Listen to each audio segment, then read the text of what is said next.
سورہ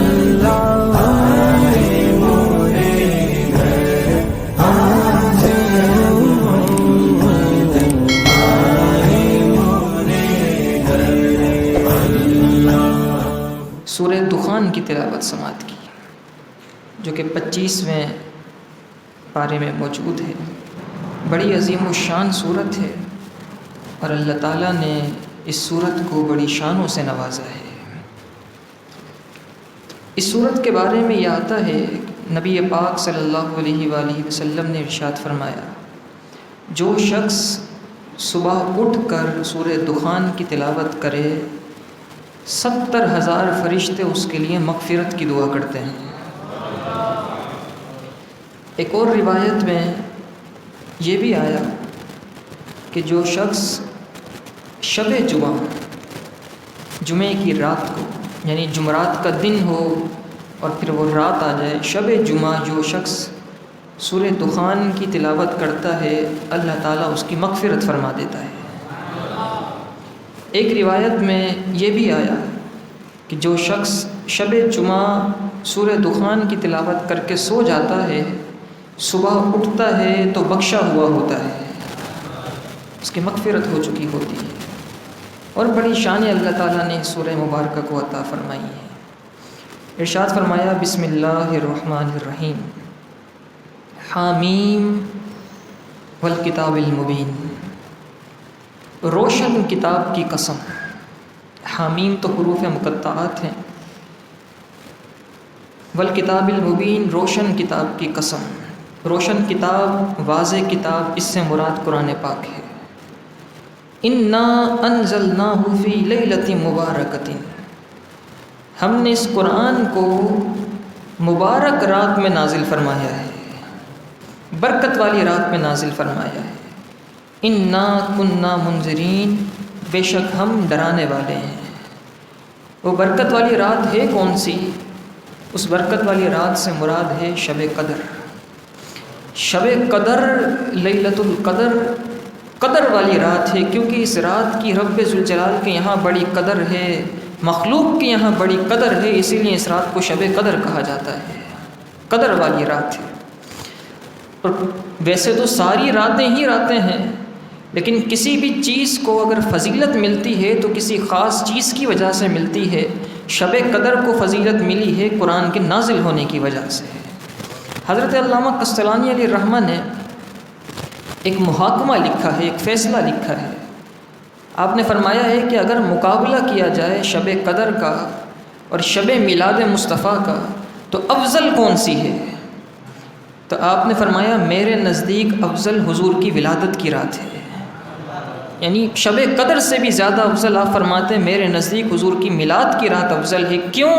آپ نے فرمایا کیونکہ اس رات کو فضیلت ملی ہے قرآن کے نزول سے، اور اس رات کو فضیلت ملی ہے محبوب رب العالمین کی تشریف آوری سے، حضور کے آنے سے فضیلت ملی ہے۔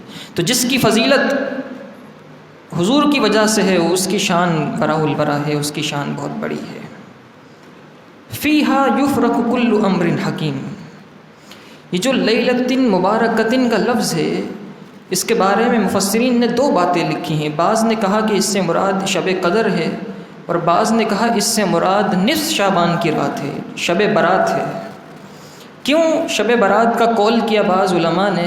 کیونکہ اگلی آیت کے اندر جو جملہ فرمایا گیا ہے، فرمایا فیہا یفرق کل امر حکیم، اس رات میں ہر حکمت والے کام کا فیصلہ کیا جاتا ہے، اور فیصلے ہوتے ہیں شب برات کے اندر۔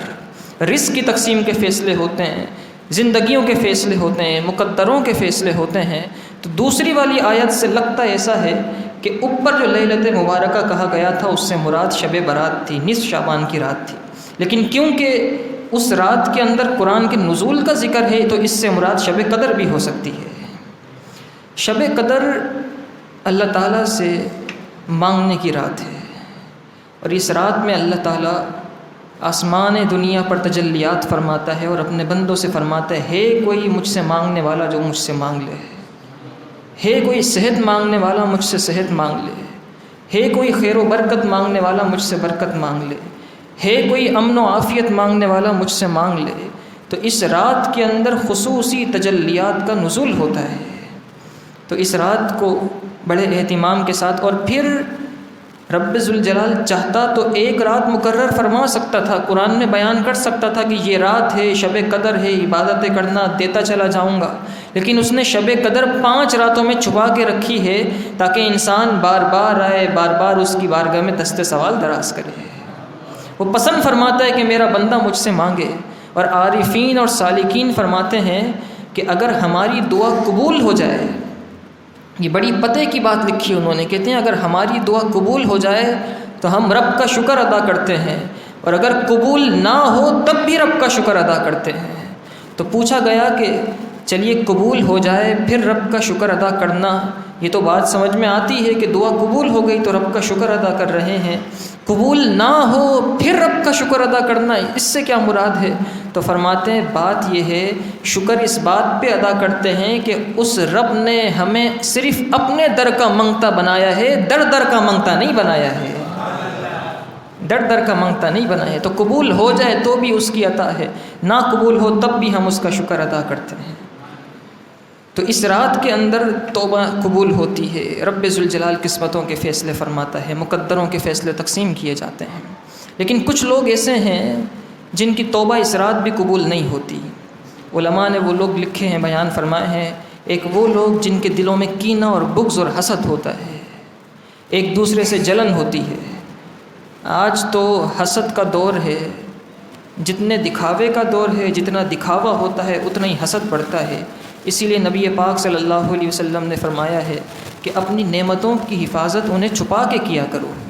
ہر نعمت والے سے حسد کیا جاتا ہے، جس کے پاس نعمت ہوتی ہے حضور نے فرمایا اس سے حسد کیا جاتا ہے، اس لیے اپنی نعمتوں کو چھپایا کرو۔ لیکن آج تو دور ہی الگ ہے، کسی کو کوئی چھوٹی سی چیز بھی مل جاتی ہے تو سب سے پہلے وہ فیس بک پر اور واٹس ایپ پہ، انسٹاگرام پہ اسٹیٹس لگاتا ہے، اپڈیٹ کرتا ہے کہ مجھے، اس سے حسد بڑھتی ہے، جلن بڑھتی ہے۔ تو اللہ پاک ہمیں اس چیز سے محفوظ فرمائے۔ کینہ اور بغض جن کے دلوں میں ہوگا ان کی اس رات توبہ قبول نہیں ہوتی۔ ایسے ہی وہ لوگ جو والدین کے نافرمان ہیں ان کی توبہ اس رات قبول نہیں ہوتی۔ نبی پاک صلی اللہ علیہ وسلم نے ارشاد فرمایا، اذا ترک العبد الدعاء للوالدین فینقطع عنہ الرزق، جب بندہ اپنے والدین کے لیے دعا کرنا چھوڑ دیتا ہے رب اس کا رزق منقطع فرما دیتا ہے۔ لوگ آتے ہیں ہمارے پاس پوچھتے ہیں کہ رزق میں فراوانی کا وظیفہ بتا دیں، رزق میں خیر و برکت کا، رزق میں بڑھاوے کا کوئی وظیفہ بتا دیں۔ تو رزق میں بڑھاوے کا، بڑھوتری کا اور اس میں فراوانی کا وظیفہ یہ ہے کہ انسان اپنے والدین کے لیے دعا کیا کرے، کیونکہ جو اپنے والدین کے لیے دعا کرتا ہے رب اس کے رزق میں اضافہ فرما دیتا ہے۔ اسی لیے تو ہر نماز کے اندر دعا رکھی ہے، ربنا اغفر لی ولی والدیہ، اے اللہ مجھے میری مغفرت فرما اور میرے والدین کی بھی مغفرت فرما۔ تیسرے وہ لوگ ہیں جو قطع رحمی کرتے ہیں، تعلقات توڑتے ہیں، ایک دوسرے سے بنا کر نہیں رکھتے، دوستیاں کرنا سامنے والا چاہتا ہے یہ لوگ نہیں چاہتے، انا کا مسئلہ بنا لیتے ہیں۔ نبی پاک صلی اللہ علیہ وسلم نے ارشاد فرمایا، حضور نے فرمایا سل من قطعک واعفو عمن ظلمک واحسن الی من اساء الیک۔ یہ ان 3 جملوں کے اندر اچھی زندگی گزارنے کا حل پیش کیا ہے نبی پاک صلی اللہ علیہ وسلم نے۔ جو چاہتا ہے کہ سکون کی زندگی گزارے وہ ان 3 جملوں پر عمل کرنے۔ حضور نے فرمایا سل من قطعک، جو تجھ سے توڑے تو اس سے جوڑ، واعفو عمن ظلمک، جو تجھ پر ظلم کرے تو اسے معاف کر دے، واحسن الی من اساء الیک، جو تیرے ساتھ برا کرے تو اس کے ساتھ اچھا کر کے دکھا۔ تو یہ 3 جملوں میں حضور نبی پاک صلی اللہ، اگر یہ ہمارے معاشرے میں رائج ہو جائے تو نہ جانے بلکہ ساری ہی برائیاں معاشرے سے ختم ہو جائیں۔ سل من قطعک، جو تم سے توڑے تم اس سے جوڑو، واعفو عمن ظلمک، جو تجھ پر ظلم کرے تو اسے معاف کر، واحسن الی من اساء الیک، اور جو تیرے ساتھ برا کرے تو اس کے ساتھ اچھا کر۔ تو اس رات میں، شب قدر میں، شب برات میں، ان مقدس راتوں میں توبہ کرنی چاہیے، اللہ تعالیٰ سے معافیاں مانگنی چاہیے۔ نبی پاک صلی اللہ علیہ وسلم نے ارشاد فرمایا، مبارک ہو اس شخص کے لیے کہ جب اس کے نامہ اعمال کھولے جائیں تو اس کے نامہ اعمال میں کثرت سے استغفار نکلے۔ مبارک ہو اس کے لیے جب نامہ اعمال کھلیں تو کثرت سے اس کے لیے استغفار نکلے، کہ اس نے استغفار بہت۔ نبی پاک صلی اللہ علیہ وسلم حضور معصوم ہیں، انبیاء معصوم ہوتے ہیں، لیکن پھر بھی نبی پاک صلی اللہ علیہ وسلم اپنی امت کی تعلیم کے لیے روزانہ 70 مرتبہ استغفار پڑھا کرتے تھے۔ ہم تو شاید 7 مرتبہ بھی نہیں پڑھتے، پورے ہفتے ایک دفعہ بھی نہیں پڑھتے۔ نبی پاک صلی اللہ علیہ وسلم نے ارشاد فرمایا ان راتوں میں اپنے پیاروں کی قبروں پہ جانا چاہیے، انہیں ایصال ثواب کرنا چاہیے۔ نبی پاک صلی اللہ علیہ وسلم نے ارشاد فرمایا قبر میں مردہ اس طرح ہوتا ہے جس طرح دریا میں ڈوبنے والا شخص جو فریاد کر رہا ہو۔ قبر میں موجود مردے کی حالت سمندر میں دریا میں ڈوبنے والے شخص کی طرح ہوتی ہے، اور پھر وہ شخص جو قبر میں موجود ہوتا ہے اپنے ماں باپ، اپنے بہن بھائیوں، اپنی اولادوں سے منتظر ہوتا ہے کہ کوئی اسے ایصال ثواب پہنچا دے۔ وہ روحیں تک رہی ہوتی ہیں، انتظار میں ہوتی ہیں، منتظر ہوتی ہیں کوئی ہمارا پیارا کچھ پڑھے اور ہمارے لیے کچھ پہنچا دے۔ اور پھر جب کوئی اس کے لیے کچھ پڑھتا ہے، قرآن پڑھتا ہے، نماز پڑھتا ہے، نفلی روزے رکھتا ہے، یا کوئی بھی عبادت کرتا ہے اس کے نام کی، اور وہ ثواب اپنے اس مرحوم کو پہنچاتا ہے، تو نبی پاک صلی اللہ علیہ وسلم نے فرمایا یہ ثواب اس مرحوم کے لیے دنیا اور ما فیہا سے زیادہ محبوب ہوتا ہے۔ دنیا اور اس کی ساری دولتوں، ساری چیزوں سے زیادہ محبوب اس شخص کو وہ ثواب ہوتا ہے جو اس کے پیارے نے اس کو بھیجا ہوتا ہے۔ حضور نے فرمایا اپنے پیاروں کو ہدیے بھیجا کرو، اور مردوں کے لیے ہدیہ یہ ہے کہ زندے انہیں ایصال ثواب کیا کریں، تو اپنے پیاروں کو ایصال ثواب کیا کریں۔ ایسے ہی نبی پاک صلی اللہ علیہ وسلم نے ایک اور حدیث میں ارشاد فرمایا، حضرت عبداللہ ابن عباس رضی اللہ تعالیٰ عنہ اس کے راوی ہیں اور سنن ابو داؤد کی حدیث ہے، حضور نے ارشاد فرمایا جس نے توبہ کو لازم کر لیا، توبہ کرتا رہا بار بار، جس نے توبہ کو لازم کر لیا، اللہ تعالیٰ اس کے لیے ہر تنگی سے ایک راستہ نکال دیتا ہے۔ تنگی آتی ہے تو اس کے لیے راستہ نکل جاتا ہے، اور ہر غم میں سے خوشی کا راستہ نکال دیتا ہے۔ پھر فرمایا اور اس کو وہاں سے رزق دیتا ہے جہاں اس کا گمان بھی نہیں جاتا ہے۔ تو توبہ کو لازم کیجیے۔ فرمایا کہ فیہا یفرق کل امر حکیم، اس رات کے اندر حکمت والے کاموں کے فیصلے ہوتے ہیں۔ اور پھر اسی صورت کے آخر میں اللہ تعالیٰ نے جنت اور جہنم کا ذکر فرمایا ہے۔ فرمایا ان شجرۃ الزقوم، بے شک زقوم کا درخت، تھوہر کا درخت، یہ ایک درخت ہے جو انتہائی کڑوا ہوتا ہے۔ مفسرین نے لکھا یہ وہ درخت ہے جو جہنم کی جڑوں سے اگتا ہے، جہنم کی بنیادوں سے اگتا ہے۔ نبی پاک صلی اللہ علیہ وسلم نے ارشاد فرمایا یہ درخت اتنا کڑوا ہے کہ اگر اس درخت کے رس کا ایک قطرہ زمین میں ڈال دیا جائے تو اس کی بو سے سارے اہل زمین مر جائیں گے، اس قدر سخت ہے۔ فرمایا ان شجرۃ الزقوم، بے شک تھوہر کا درخت، زقوم کا درخت، طعام الاسیم، گنہگاروں کا کھانا ہوگا، گنہگاروں کا کھانا ہوگا۔ پھر فرمایا کالمہل یغلی فی البطون، پگھلے ہوئے سیسے کی طرح پیٹوں میں جوش مار رہا ہوگا۔ کغلی الحمیم، جیسے کھولتا ہوا پانی جوش مارتا ہے۔ یہ جوش مارنے والا پانی ایک تو ہمارا ہے نا، جہنم کا جوش مارنے والا پانی نہ جانے کیسا ہوگا۔ ہمارے یہاں تو جو پانی ہے اسے جوش دیا جائے، زیادہ جوش دیا جائے تو یہ پانی ختم ہو جاتا ہے، اور ہمارے نزدیک جو آگ ہے اس کا رنگ لال ہے، جہنم کی آگ کا رنگ لال نہیں ہے، اسے اتنا جلایا گیا ہے، اتنا جلایا گیا ہے کہ مفسرین نے فرمایا جہنم کی آگ سیاہ ہو چکی ہے۔ اگر دنیا کے سمندر جہنم کی آگ کے قریب بھی پیش کیے جائیں تو یہ سارے سمندر ہی ختم ہو جائیں گے، تو وہ نہ جانے کس کیفیت کا کھولتا ہوا پانی ہوگا جسے قرآن بیان فرما رہا ہے خذوہ فاعتلوہ الی سواء الجحیم، فرشتوں سے کہا جائے گا تم اسے پکڑو، گنہگار کو پکڑو، فاعتلوہ الی سواء الجحیم، اور جہنم کے درمیان میں گھسیٹ کر لے جاؤ۔ پھر فرمایا ثم صب فوق رأسہ من عذاب الحمیم، پھر اس کے سر کے اوپر سے کھولتے ہوئے پانی کا عذاب ڈالا جائے گا۔ وہ کیا ہوگا؟ مفسرین نے لکھا یہ ہوگا اس طریقے سے کہ اہل جہنم کے پاس ایک فرشتہ آئے گا، اور وہ فرشتہ جہنمیوں کے سر پر ایک گرز مارے گا، گرز مارے گا جہنمیوں کے سر پر۔ حضور نے فرمایا وہ گرز ایسا ہوگا کہ جہنمیوں کا دماغ پگھل کر ان کے جسم پر بہنا شروع ہو جائے گا۔ فرمایا پھر اس کے بعد جو قرآن فرما رہا ہے نا کہ ثم صب فوق رأسہ من عذاب الحمیم، ان کے اوپر سے کھولتے ہوئے عذاب کو ڈالو، پھر اس کے بعد فرشتے اس کے سر میں جو بہہ رہا ہوگا، اس کا دماغ اس کے جسم پہ بہہ رہا ہوگا، اس کے سر کے اوپر سے ابلتا ہوا پانی ڈالیں گے، اور وہ پانی ایسا ہوگا، مفسرین نے لکھا کہ اس کے سر پہ جب ڈلے گا تو وہ اس کے سر کو چیرتا ہوا جسم میں چلا جائے گا، اور جسم میں اس کے جتنے آلات ہیں ان سب کو کاٹتا ہوا جسم سے باہر نکل جائے گا۔ اس قدر کھولتا ہوا پانی ہوگا وہ جہاں الامان والحفیظ۔ اللہ پاک ہمیں ان چیزوں سے محفوظ فرمائے۔ علماء کرام نے فرمایا ہے کہ قرآن مجید فرقان حمید کی یہ جو صورت ہے نا، اس صورت کے اندر جس طریقے سے قرآن نے بیان کیا ہے جہنم کو، نہ جانے ہمارے کتنے ہی سارے اولیاء کرام بزرگان دین تھے جو اس صورت کی تلاوت کر رہے تھے، کرتے کرتے ان کی روح قفس عنصری سے پرواز کر جایا کرتی تھی۔ اس طرح اس صورت کے اندر جہنمیوں کا ذکر کیا گیا ہے۔ فرمایا ذق انک انت العزیز الکریم، فرشتے اس جہنمی سے کہیں گے چکھ، اب چکھ عذاب کو، تو بڑا عزت والا اور مکرم بنا کرتا تھا نا، دنیا میں بڑا عزت دار بنا کرتا تھا نا، اب چکھ اس عذاب کو، یعنی ذلت کا عذاب دیا جائے گا، ذلت کا عذاب ہوگا۔ ان ھذا ما کنتم بہ تمترون، بے شک یہ وہ ہے جس میں تم شک کیا کرتے تھے، جس میں تم لوگ سوچتے تھے کہ یہ تو کچھ ہونا ہی نہیں ہے، دنیا میں ہی سب کچھ ہے، دنیا میں ہی لوٹ لو، دنیا میں ہی کھا لو، ایک دوسرے کا حرام مال لے لو، ایک دوسرے کو نقصان پہنچا دو، دل دکھا دو، سب کچھ کر دو۔ اس دن فرشتے کہیں گے اس شخص کے کہ یہ وہ چیز ہے جس میں تم شک کیا کرتے تھے۔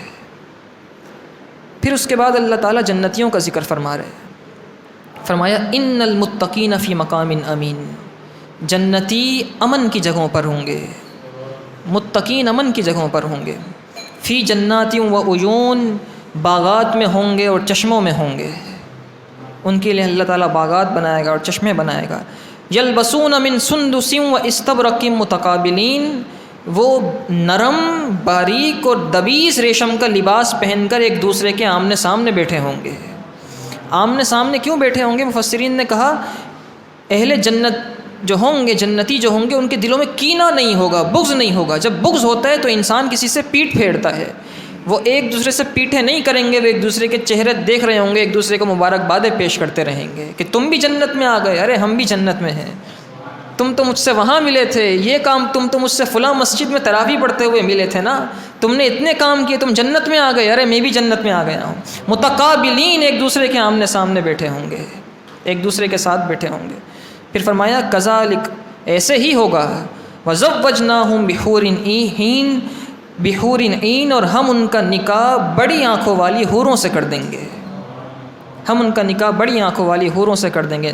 اس صورت کے بارے میں یہ بھی آتا ہے کہ جو شخص سورہ دخان کی تلاوت کرتا ہے اللہ پاک اس کا نکاح بڑی آنکھوں والی حوروں سے فرما دے گا۔ حضرت سیدہ عائشہ صدیقہ رضی اللہ تعالیٰ عنہ ارشاد فرماتی ہیں، آپ فرماتی ہیں کہ اللہ تعالیٰ نے یہ جو بڑی آنکھوں والی حوریں ہیں جن کا ذکر قرآن میں کیا گیا ہے، اللہ نے انہیں فرشتوں کی تسبیحوں سے پیدا کیا ہے، اور ایک روایت کے مطابق اللہ نے انہیں مشک، زعفران اور عنبر سے بنایا ہے۔ اور نبی پاک صلی اللہ علیہ وسلم نے ارشاد فرمایا کہ یہ حوریں وہ ہیں کہ اگر یہ ان حوروں میں سے کوئی ایک حور اپنا لعاب دنیا کے سب سے کھاری سمندر میں ڈال دے تو اس کی مٹھاس سے پورا سمندر میٹھا ہو جائے گا۔ یعنی اللہ پاک نے انہیں اتنا حسن عطا فرمایا ہے، اور مفسرین نے لکھا کہ ان حوروں کو اللہ تعالیٰ نے اتنا معطر اور خوشبودار بنایا ہے کہ 500 سال کی مسافت پر اگر ایک حور آ جائے تو اس حور کی خوشبو 500 سال کی مسافت پر بھی محسوس کی جا سکے گی، 500 سال کی مسافت پر بھی محسوس۔ پھر فرمایا کہ یدعون فیہا بکل فاکہۃ آمنین، وہ اس میں ہر طرح کے اچھے اچھے پھلوں کو منگا رہے ہوں گے، پھل منگائے جائیں گے۔ لا یذوقون فیہا الموت الا الموتۃ الاولی، موت نہیں آئے گی جنت میں سوائے پہلی والی موت کے جو آ چکی ہوگی۔ ووقاہم عذاب الجحیم، اور اللہ تعالیٰ انہیں جہنم کے عذاب سے محفوظ فرما کے رکھے گا۔ جنت میں موت نہیں آئے گی، جب جنتی جنت میں چلے جائیں گے، جہنمی جہنم میں چلے جائیں گے، تو جنت اور جہنم کے درمیان موت کو لایا جائے گا ایک مینڈے کی شکل میں، اور اس کو ذبح کر دیا جائے گا، اور پھر موت بھی چلی جائے گی۔ تو وہ جو کل نفس ذائقۃ الموت ہے نا، وہ یہاں پر بھی اطلاق ہو جائے گا اس کا، موت کو بھی موت دے دی جائے گی۔ پھر جنتی جنت میں رہیں گے، وہاں پر موت نہیں آنی، اور پھر جو اہل جہنم ہوں گے، جو جہنمی پکے ہو چکے ہوں گے، وہ جہنم میں ہی رہیں گے۔ فضلا من ربک، یہ آپ کے رب کا فضل ہے، ذالک هو الفوز العظیم، یہ بہت بڑی کامیابی ہے۔ فَإِنَّمَا يَسَّرْنَاهُ بِلِسَانِكَ لَعَلَّهُمْ يَتَذَكَّرُونَ، تو ہم نے اس قرآن کو آپ کی زبان میں آسان کر دیا ہے تاکہ وہ اسے سمجھ سکیں۔ فَارْتَقِبْ، تو آپ انتظار کیجئے، إِنَّهُمْ مُرْتَقِبُونَ، بے شک وہ بھی انتظار کر رہے ہیں۔ اسی کے ساتھ ساتھ سورہ دخان کا اختتام ہوا۔ اللہ تعالی ہمیں قرآن مجید فرقان حمید سمجھنے کی توفیق عطا فرمائے۔ وآخر الدعوانا الحمد للہ رب العالمین۔